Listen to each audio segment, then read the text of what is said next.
Hey guys, I wanted to make a video because we've had a lot of new hunters who are leveling alt and stuff, and talk about some of the hunter specs. So this first spec I'm gonna go over here is probably the most common spec that you would want to go if you're a fresh level 60 hunter. So just starting in the marksman tree, you're basically every spec I'm going to show is going to have 31 points in marksman because at this point in the game everybody should be playing for true shot aura. So in the first row, you can either go efficiency or concussive shot. All the specs are going to have this trade-off. Concussive shot, having this 20% chance to stun with your concussive shot is really great in PvP. The obvious rating spec and just open world farming spec is going to be efficiency. And so that's what I use. That's what I recommend if you're doing trip runs or dungeons. Second row, you're going to go 5 points into lethal shots. We'll get to the hunter's mark here in a sec. You could put these hunter mark points there as well. So 5% crit, obvious reasons. And then 6 yards at a Hawkeye. That's very obvious reasons. And then aim shot, of course. And now you've got 1 extra point in this row, so dump that point into improve hunter's mark or improve concussive. You'll find that almost every stock hunter has 2 out of 5 here. So if you want to say, well, everybody else already has 2 out of 5, I'm going to go ahead and get this. Feel free. So you'll put 5 points here into improved critical strike damage bonus. Crits, very good for hunters, and Serpent Sting is very bad. So pretty obvious choice. Barrage, multi-shot is one of your key rotation abilities, so this is an obvious choice and you need it for true shot. Scatter shot is an excellent move for feign death traps, obvious CC to peel off healers, it's great in PvP. And then since you only put 4 points in this row and this talent is garbage, you're going to put that last point from this row into either concussive or into improved hunter's mark again, and then just get 5 points for ranged damage and true shot aura. So going into survival tree, you've got monster slaying and humanoid slaying. These talents are the same, only they work on different targets. Humanoids is going to be great for a lot of dungeons, and then beast, giants, dragonkin also good for a lot of dungeons and for a lot of raids. So most of Molten Core is beasts and giants, and then BWL has a lot of dragonkin. So obvious choices here because this is just parry. And then in this row, if you're PvPing a lot, entrapment is great. This basically makes your frost trap really, really obnoxious. 20% chance that your frost trap just roots people in place for 5 seconds. It's excellent in AV, it's excellent in AB, but it's kind of annoying in DM North because it can kind of screw up your run if your frost traps start trapping the mobs when you feign death. They can get back into combat with you. So if you're doing DM North, I recommend not having this talent, even if you enjoy PvPing. And so you'll put them into Savage Strikes, which is 20% crit chance on Raptor Strike. Your Raptor Strike actually hits for a lot. I mean, mine crits as much as like 1,000 on Clothies in PvP, so having 20% extra crit chance here makes it crit like 45% of the time, which is actually a pretty sizable amount of damage. And then just dump him into Wing Clip because this parry talent's pretty bad. Deterrence is a great choice. In dungeons, you can pull aggro on stuff.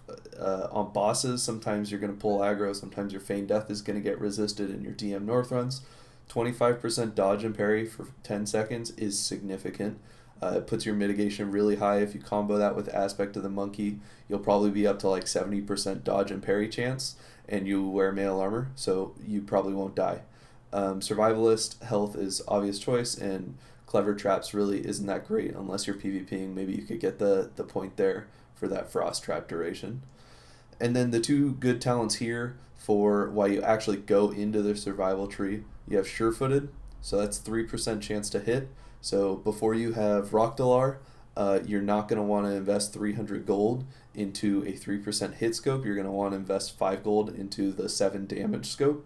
So you just get this 3% hit talent, and you lose a bunch of these BM talents, and that's no big deal because none of them are really that good, as we'll see when we get over there.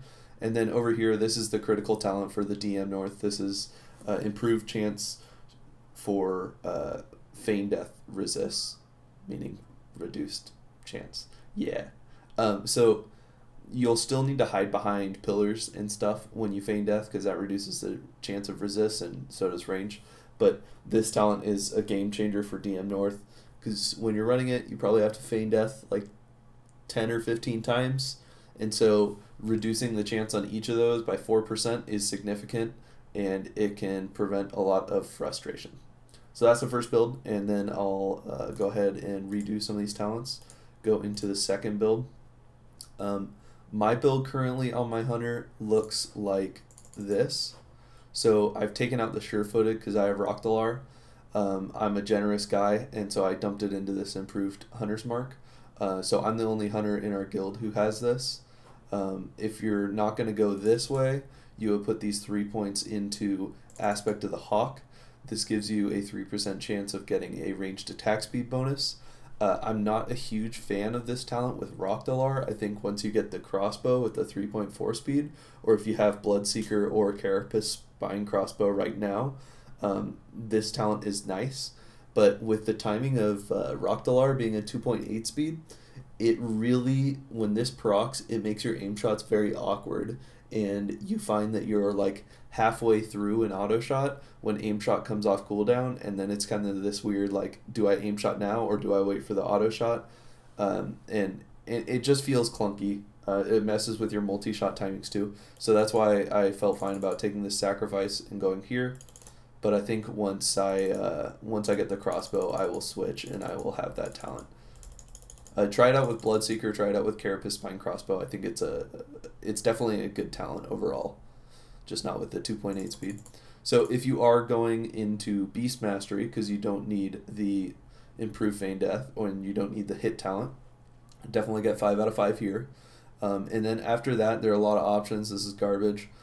So you would go some mix of Thick Hide, Improved Revive Pet, and Endurance Training. So this one in the open world, if you've leveled BM, it's really hard to leave this one behind, because without this talent, Res Pet is 10-second cast, and it takes like 60% of your mana pool, and it just feels bad, and your pet reses at 15% HP. You have to cast 2 full men pets, and then you're at 0 mana. It's just bad. So that one's very nice for convenience. If you're still doing a lot of quests, doing a lot of dungeons, etc., I recommend that talent. I don't use it in raids, but I would love it in raids, because your pet will die. If you're sending your pet in, your pet will die, even with good management, 5 to 10 times in Molten Core.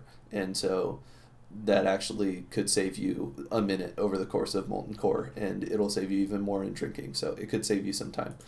Thick Hide, if you're doing open world stuff, this is good, but you'll find that your pet takes all fire damage in raids, so HP is better. So if you're going to raid, maybe this is the way you go, maybe this is the way you go.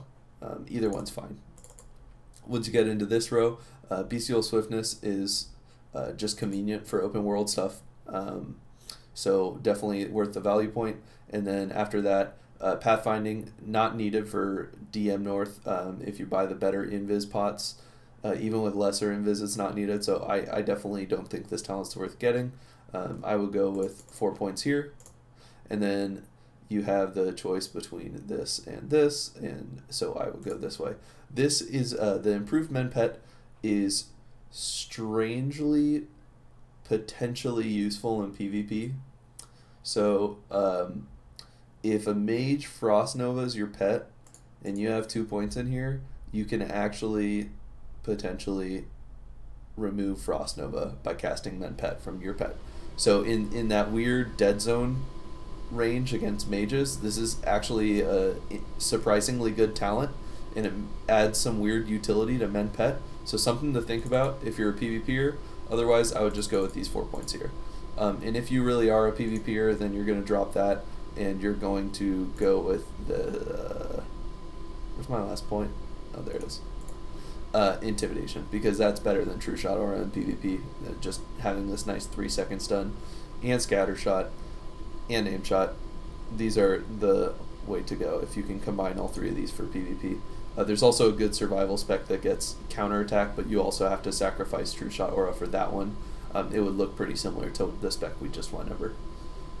So that's about it.